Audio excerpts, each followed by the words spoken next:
Mademoiselles et messieurs, chers Guinéens, chers compatriotes, aray la yuro on lado silong e jam no ko kala ko wondon e ka jolor don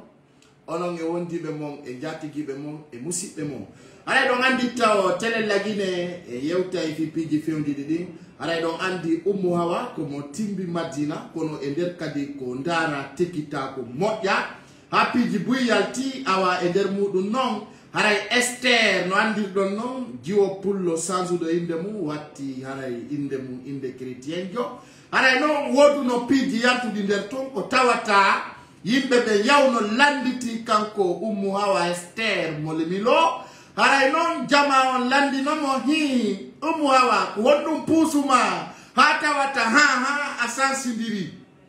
haray non e nder mudum Umu Hawa wanno yewtere haray o wi ko giggol folimo wo kanko wana fi mbudi haray ko fi himo yidi haray ko fi himo fala ha fadda ko du wadi so sansiri dun don o initi Esther haray non e nder mudum en visiti moƴƴa e nder programme jidin en taftike en dari e jaabe ko lebutuɓe ni ha e nder mum men zumi photoji ɗin ha men yaltini piiji ɗin ay menen hala walta ko kamen woni haray non ber ko men ƴeewi ko men darti ha men humpiti nder ton haray de jama ɓangidani men haray Umu Hawa ko sowiɗo wonɗum woni ɗum o waray ko reedujo haray no musidɓe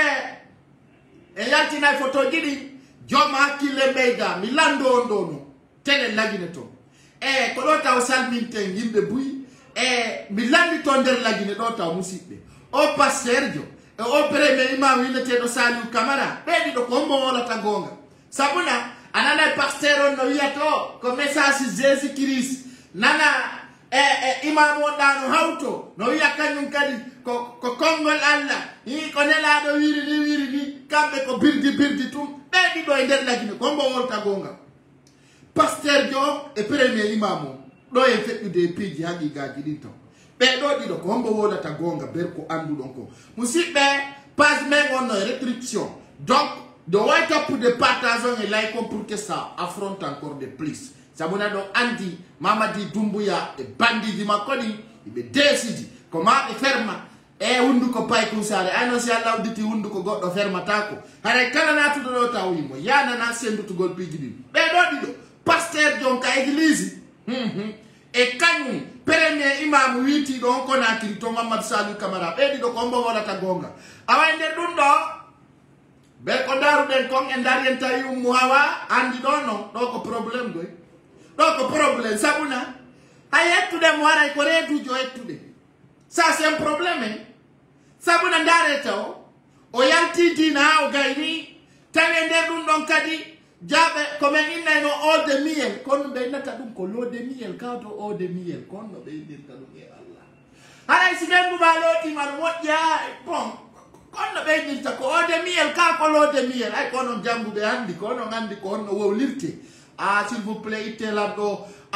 tontongo tonganmi konno wiyete ko eau de miel ka ko eau de rose ka ko eau de etu comment on dit ça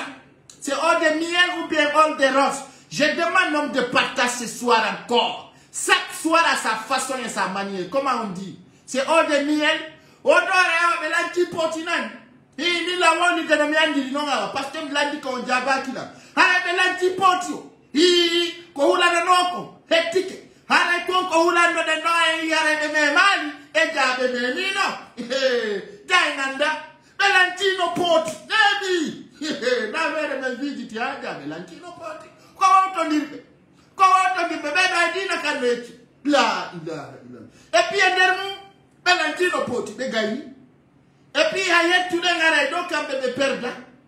ɓe perda sabuna hino ɗo sendite man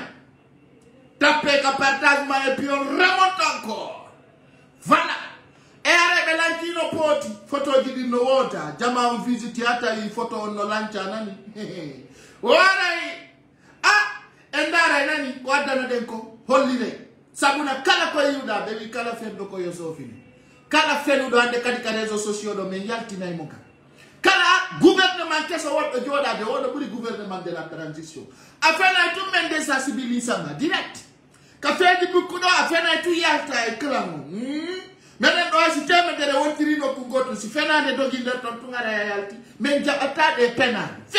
few gongo ka Facebook min jabata min jabanta no jale min jabanta no fese min jabanta no signine min jabanta wotu awa musidda jondi la ndarde he awande kada Facebook kon no andi way jama on nati woko linde miel wo sanati linde miel ware on sumana na ta hunga na ta ha woli linde miel c'est un bon français et Allah y a même pas de l'eau Allah j'ai même pas de l'eau woko linde miel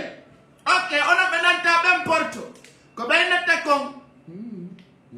ka pay kun tawolu di piji ala do porto be wi ko linde miel ono nano ben porto sananta dum ko hajuma sananta porto ara baba yawlandi to da dictionnaire jom min kay ko non mi dani linde miel kono woni linde miel jama kono woni linde miel awado c'est compliqué ok kono nani de non nani ara kono jettirto wo linde miel on ko linde rose ko don ben nata e soppu dana tata ko adon do mi wa ma bangi nande parce que ankada nanta pula bien entendu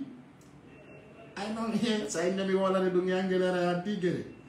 ara jama ko ti kon e jabe ko andi dabe ni ko nebi ai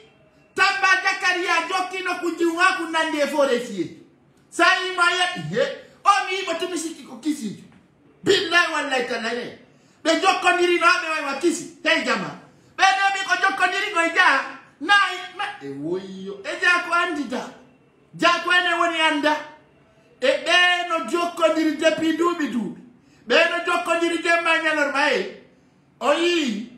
jama e ja fawno andi bonki mabbe kin enen anda enen ko dum ko yalti gareje sosio do ja umpiti de e dai be andi dai san oyi bandiyagal mabbe dal ko original ala no jiwo no mo dare mo do 2012 dare mo do produit on golli honno produit on a travail Johnny oyi do ko 2012 do ko 2012 ni betimbi Madina je vous aime ono huye net ok do ko 2012 omboni be wala no dude dunga imi do direct allo